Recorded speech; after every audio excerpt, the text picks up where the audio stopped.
Light trails, they look fantastic, don't they? And I can teach you how to do these in no time at all. They make everything look like Star Wars. Use the Force, Luke.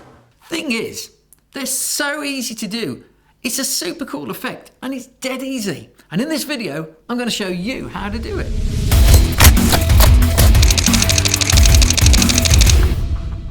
So why are light trails just so cool?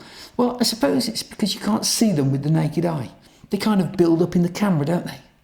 Cars don't drive around the roads leaving streaks of light behind them. Not unless you've spent a bit too long in the pub.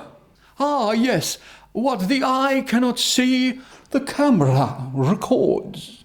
Well, as cliches go, that's right up there with the best of them. Charming. They're cool though, aren't they, light trails? I mean, the thing is, they're dead easy to do. All you need is a camera that you can change the shutter speed on and a tripod. The reason I'm thinking about light trails is that I've had a question sent in from Ange, who said, years ago, I managed to take a picture of the traffic on the Champs-Élysées in Paris, and it showed all of the lights as continuous lines. Am I correct in thinking this was something to do with the shutter speed? I have no idea how to replicate that now. Well, yeah, you're absolutely right, Ange. It is to do with shutter speed. Top marks, Ange. 10 out of 10. The reason you got those blurry lines on the cars on the Champs-Élysées is that you took the pictures in low light conditions. The shutter speed was low and too slow to stop the movement of the cars. So when the car was here when the shutter opened and here when the shutter closed, the camera recorded it as a continual line. The same thing happens when we photograph fireworks. I mean, we've all been to firework displays and we see them go off in the air with lots of little twinkling stars coming down, little stars in the sky. But then when we look at the photographs we take of the fireworks, they're not like that at all. They're not little pinpricks, they're huge flowers, massive lines cascading down from the centre because the shutter of the camera was open and the stars were recorded as one continuous piece of light, as lines. Now, a little basic understanding of the relationship between shutter speed and aperture would be good here. But Don't panic! Don't panic! I got a video which explains that in simple terms. I'll put a link to it up here right now. So, Ange, yesterday I headed out with my camera. Just to the end of the street, of course. Can't go far, we're still in lockdown. And I took some shots of the rush hour traffic at the junction. I got some funny looks though from the motorists waiting in their cars at the traffic lights.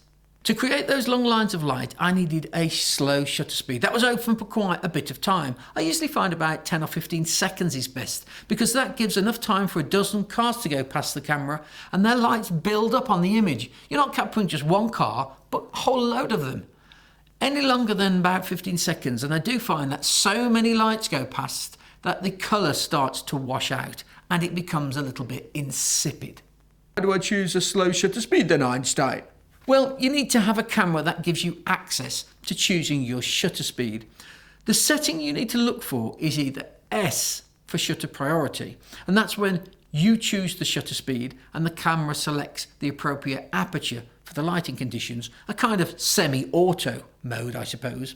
Or you could choose full manual, and then you choose that slow shutter speed and you then have to adjust the aperture, keeping an eye on the camera's light meter reading to make sure that the exposure's correct. And back to basics. If we need a slow shutter speed, we need a tiny little aperture. The setting that won't work though is P for program or auto mode. The camera doesn't know that you want light trails and it's going to try its hardest to avoid them. And that long shutter speed of 5 to 10 seconds means that there's no way you've got an option to hand hold the camera. You're going to need to have it on a sturdy tripod so that the cars are the only things on the image that are blurred. Everything that is still is going to remain in focus. So trees, buildings, even traffic that is stopped at the traffic lights are still enough to be recorded as sharp objects. If you're ever out with your camera and you come across a fantastic night scene but don't have a tripod with you, don't panic. You can always find a wall or a bin or anything with a flat surface that you can perch your camera on. But if you do this, remember to turn the camera to self-timer mode. And this is going to prevent the camera from shaking when you press the shutter.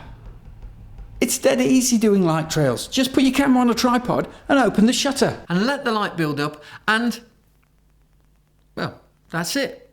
That's all you gotta do. It's winter here in the UK now and it's dark by 4 p.m. So why not grab your thermals, grab your camera and go and give light trail photography a go. It's easy. Oh, and one more thing. It's a good idea to take a torch so that you can shine it on the camera, see what you're doing, see all the dials and stuff. And I also recommend that you wear a reflective jacket, especially at night. If you're looking to focus more on the image and improve your photography, hit the like button now. Go on, give me a thumbs up. Oh, and subscribe to the channel so I can share more of my years and years experience to help you take better images.